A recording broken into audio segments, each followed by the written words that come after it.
নামে দ্বন্দ্ব। এই দ্বন্দ্ব কবে মিটবে জানেন? এই যে সংঘর্ষ, শত্রুতা কারোর কাউকে সহ্য হয় না, যখন নামের বন্যায় গোটা জগৎ প্লাবিত হয়ে যাবে সেই দিন আর হিংসা দ্বন্দ্ব থাকবে না। তা সেই বন্যায় আজ আমরা আনন্দ করবো। কোন বন্যায়? নাম প্রেম। সারাদিন নাম চলছে তো, চারিদিক তো ভেসে যাচ্ছে। আসুন আমরা সবাই একটু সাঁতার কাটি, আমরাও আনন্দ করি করতালি দিয়ে।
সঙ্গে প্রভু নিত্যানন্দ, আবার নিত্যানন্দ চলে এসেছে। পঞ্চতত্ত্বকে জানতে হবে, শুধু একজনকে জানলে হবে না। হ্যাঁ, আপনি জানেন, আমরা তো সবাই জানি না, শুধু ভাবি বোধহয় কৃষ্ণ একাই ভগবান।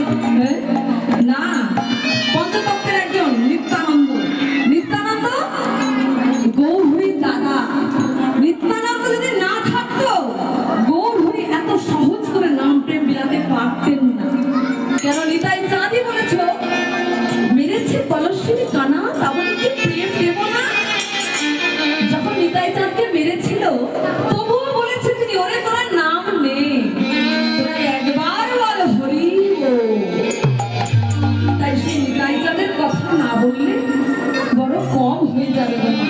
একবার নিতাই চরণ বন্দনা করবো সবাই মিলে, করবো তো?